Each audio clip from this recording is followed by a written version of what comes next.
ರಾಮ್, ಗಣೇಶನ ಹಬ್ಬದ ದಿನ ರಾಮನ್ನ ನೆನಪಿಸ್ಕೊಂಡಿದ್ದೀವಿ. ಟ್ರೈಲರ್ ನೋಡಿದ್ರಿ, ಒಂದು ಚಿಕ್ಕ ಗ್ಲಿಮ್ಸ್ ಅಷ್ಟೇ. ಇಬ್ಬರ ನಡುವಿನ ರಿಲೇಷನ್ಶಿಪ್ಪು ಜೊತೆಲಿ ಹೇಗೋಗುತ್ತೆ, ಒಂದು ಬೇರೆ ಥರದ್ದೇ ಒಂದು ಫೀಲು, ಬೇರೆದೇ ಪ್ರಪಂಚಕ್ಕೆ ಕರ್ಕೊಂಡು ಹೋಗುವಂಥ ಒಂದು ಕಥೆ. ಅಂದರೆ ಹ್ಯೂಮನ್ ಎಮೋಷನ್ ಇಟ್ಕೊಂಡೆ ಆ ಥರ ಒಂದು ಸಿನಿಮಾ. ಏನು ನಾವು ಟ್ರೈಲರ್ ನೋಡಿದ್ವಿ, ಇದರ X100 ಸಿನಿಮಾಲಿ ಇರುತ್ತೆ.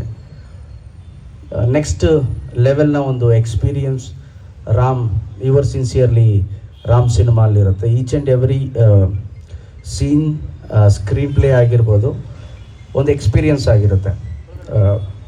ಹೆಚ್ಚು ಕಥೆ ಬಗ್ಗೆ ಹೇಳೋಕ್ಕಾಗಲ್ಲ. ಆ್ಯಂಡ್ ಅಟ್ಲೀಸ್ಟ್ ಈಗ ಟ್ರೈಲರ್ ನೋಡಿದಾಗ ನಿಮ್ಮೆಲ್ರಿಗೂ ಗೊತ್ತಾಗಿರುತ್ತೆ ಇಬ್ಬರ ನಡುವಿನ, ರಮೇಶ್ ಸರ್ ಮತ್ತು ನನ್ನ ನಡುವಿನ ಒಂದು ರಿಲೇಷನ್ಶಿಪ್